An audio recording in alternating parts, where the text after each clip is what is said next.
Not the polite kind of quiet, but the kind that steals the air from your lungs. Conversations collapsed into whispers. Forks froze mid-air. Even the music seemed to hold its breath. At the corner table, 20-year-old Lena wiped her palms against her apron and told herself to keep her head down. She was just a waitress. Just another face in a small restaurant that survived by pretending not to notice men like him. But then she saw his hands. They rested on the table, calm and powerful, and trembling. No one else noticed. No one ever did. People saw the tailored suit, the scars, the cold eyes that had ended lives without a second thought. They didn't see what Lena saw, fingers shaking in a way she recognized all too well. Her father's hands used to shake like that. He'd been a good man.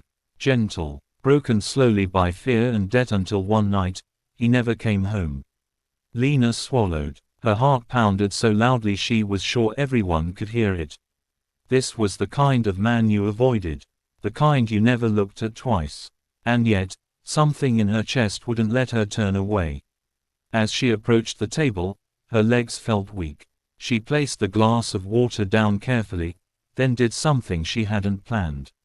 She made a small, silent gesture. 2 fingers pressed briefly against her wrist. The signal was subtle, almost invisible, but the Mafia boss saw it. His eyes snapped up, sharp and alert.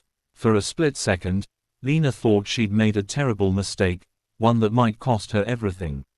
But instead of anger, confusion crossed his face. Then something else. Recognition. He slowly mirrored the same gesture. The room stayed silent, but inside him, something cracked open.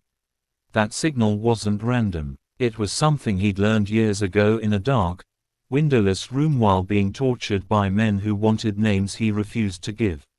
2 fingers to the wrist meant one thing. I'm not a threat. I see your pain. No one had done that for him in over 20 years. Not his men. Not his enemies. Not even himself. Lena felt her breath catch when he nodded once, almost imperceptibly. She walked away before fear could change her mind, her heart racing. She thought that would be the end of it. She was wrong. When the boss finished his meal, he didn't leave right away. Instead, he stood and surveyed the room. People avoided his gaze, waiting for the storm they assumed always followed him. But he reached into his pocket and placed a thick envelope on the table. For her, he said quietly, nodding toward Lena. Then he walked out. Inside the envelope was more money than Lena had ever seen. Enough to change her life. Enough to escape the cycle that had trapped her family for generations. But that wasn't what made her hands shake as she held it. Tucked inside was a single folded note. You reminded me that I was human once. I won't forget that. That night, something changed, though no one could measure it or report it on the news.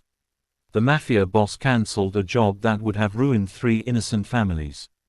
A debt was forgiven. A man who should have disappeared was quietly set free. And Lena, she kept being kind. Not loudly, not for applause, just in the small, brave ways that matter. Because sometimes, the smallest silent signal can reach the darkest heart.